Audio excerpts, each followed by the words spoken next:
Baiklah, Assalamualaikum warahmatullahi wabarakatuh.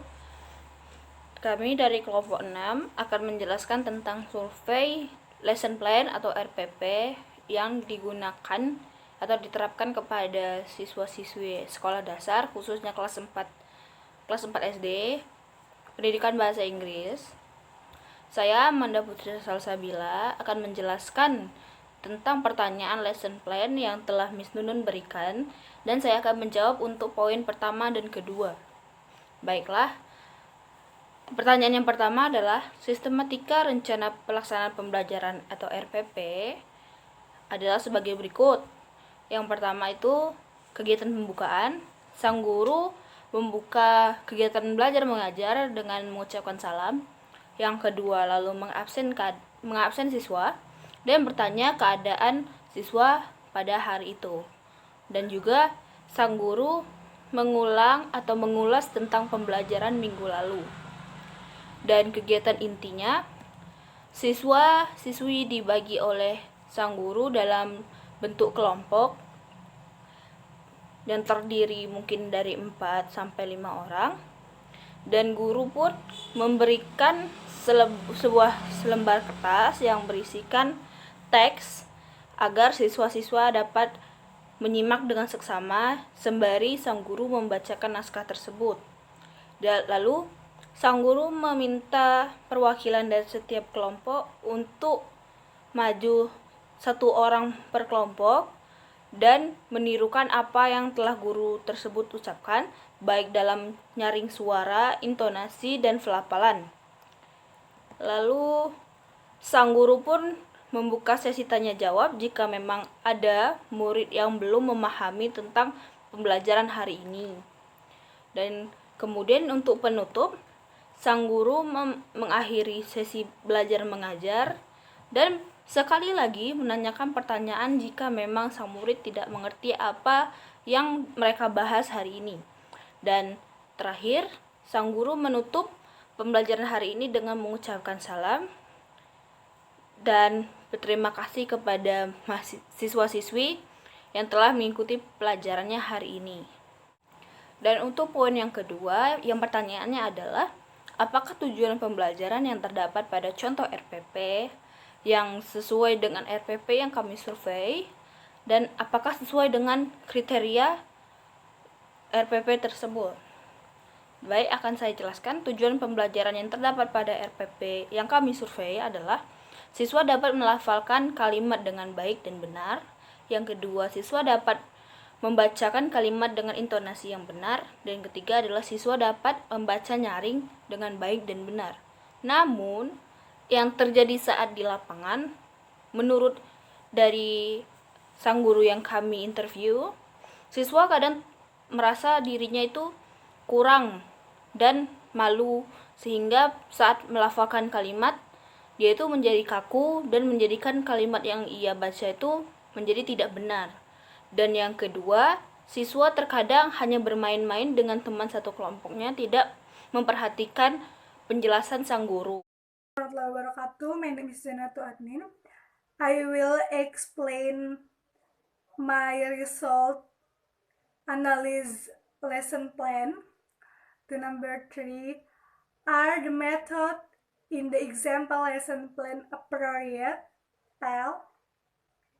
The method in the lesson plan is appropriate because by listening to example of reading aloud, students are expected to listen, respond, imitate, reading aloud with intonations and pauses in accordance with model. So students can read aloud themselves with intonation, pronunciation, and good correct pauses. With this method, in accordance with the ability of elementary school students, where they need an example first, then they can follow it. So that with these students will be interested in what will be learned. And the number 4, are the criteria for writing learning material in the lesson plan appropriate? Explain. The criteria in writing are appropriate, but there are still many shortcomings. The drawbacks in this lesson plan are the absence of subject matter core competencies and learning material.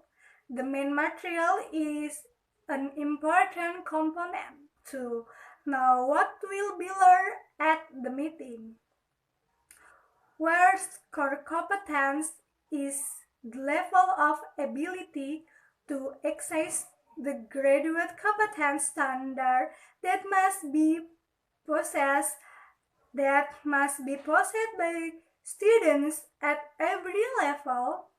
Class or learning material is knowledge, skill, and attitude, which must be mastered by students in order to meet the established competence standard. Media and tools are only written props or media. Other media not mentioned. What tools and what media? Baik, nama saya Jordi. Saya akan menjawab pertanyaan nomor 5 dan nomor 6. Jadi, pertanyaan nomor 5 yaitu, apakah sumber belajar pada RPP di atas sesuai dengan aturan yang dijelaskan? Jadi, jawabannya itu ya. Sumber belajar tersebut sesuai dengan kriteria RPP. Dikarenakan sumber tersebut dapat memenuhi kriteria umum dan khusus. Nah, dalam kriteria umum, sumber tersebut salah satunya meliputi mudah diperoleh. Sumber belajar tersebut mudah dicari dan didapatkan. Contohnya, buku pegangan guru, buku pegangan murid, lingkungan sekolah dan internet. Nah, selanjutnya, dalam kriteria khusus, sumber tersebut bertujuan untuk 1.